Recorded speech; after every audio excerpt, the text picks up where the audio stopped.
ఒకప్పుడు power sector మీరు చూస్తే కరెంట్ ఎప్పుడు వస్తుందో ఎప్పుడు పోతుందో తెలియని పరిస్థితి నుంచి హైదరాబాద్లో విద్యుత్ సౌధ దగ్గర రాఘవరెడ్డి ఉండేవాడు, కమ్యూనిస్ట్ లీడర్. నల్గొండ నుంచి రైతులు తీసుకొచ్చి సమ్మర్ వస్తే అసెంబ్లీ ఏప్రిల్లో ఉంటే గొడవలు. సగం టైం మేము కరెంటు కొరత పైనే చర్చించేవాళ్ళం. That was the days. అలాంటిది నేను 1999 నుంచి పవర్ సెక్టర్ రిఫార్మ్స్ తీసుకొచ్చి 2004కి సర్ప్లస్ బాధ్యతతో క్వాలిటీ పవర్ ఇవ్వడం మొదలుపెట్టాం. 2014కు మళ్ళీ 22 మిలియన్ యూనిట్లు ఆంధ్రప్రదేశ్లో కొరత కరెంటు. వ్యవస్థలన్నీ నిర్వీర్యం అయిపోయినాయి. తర్వాత మళ్ళీ సెట్ చేసి 2 నెలలు 3 నెలలు కరెంటు కొరత లేకుండా చేసి వ్యవస్థలన్నీ పటిష్టంగా చేసి సోలార్ విండ్ తీసుకొచ్చి కాస్ట్ తగ్గిస్తే ఇప్పుడు మీరు చూశారు ఎంత పవర్ ఛార్జెస్ పెంచారు. 9 సార్లు పెంచారు. ఎందుకు పెంచారో నోబడీ నోస్.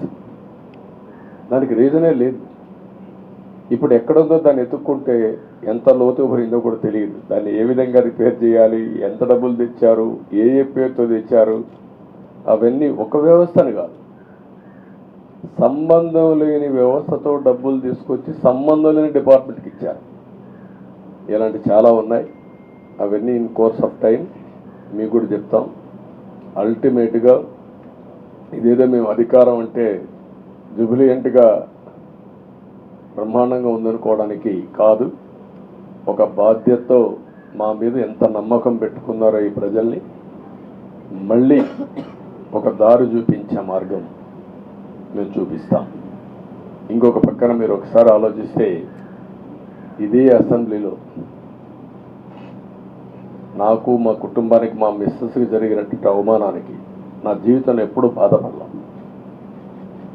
నా మీద బాంబులతో దాడి చేసినప్పుడు కూడా వీరోచితంగా ఎదుర్కొన్నా. 2003 సెప్టెంబర్ అక్టోబర్ నాకు ఇప్పటి కూడా జ్ఞాపకం. ఆ రోజు నా మీద బాంబులు చేసినప్పుడు చాలా ఒక పానిక్ రియాక్షన్లో కూడా నేను భయపడలేదు. అలాంటి వ్యక్తిని మీరు చూస్తే అది ఆ సంఘటన చూసిన తర్వాత ఇలాంటి కౌరవ సభలో ఉండడం కరెక్ట్ కాదని అసెంబ్లీలో చెప్పి దానికి కూడా మైక్ ఇవ్వకపోతే చెప్పేసి బయట వచ్చి ప్రెస్ కాన్ఫరెన్స్ చెప్పి అనౌన్స్ చేశాం. మళ్ళీ క్షేత్రస్థాయిలో గెలిచి అసెంబ్లీని గౌరవ సభ చేసి అసెంబ్లీకి ఎంటర్ అవుతానని చెప్పాను. నేను ఏదైతే ఆ రోజు ఒక ప్రతిజ్ఞ చేశానో దాన్ని నిజం చేయడానికి ప్రజలు సహకరించారు. మామూలుగా సహకారం కాదని.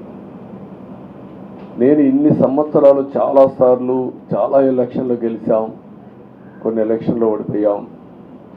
ఎలక్షన్లో ఓడిపోయినప్పుడు నేను ఎప్పుడూ కుంగిపోలేదు. ఎలక్షన్లో గెలిచిన తర్వాత గంతులేయలేదు.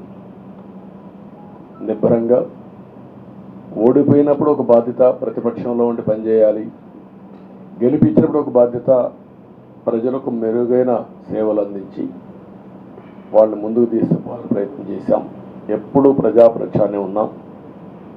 అలాంటిది జరిగిన తర్వాత ఈరోజు మళ్ళీ ఇదే అసెంబ్లీకి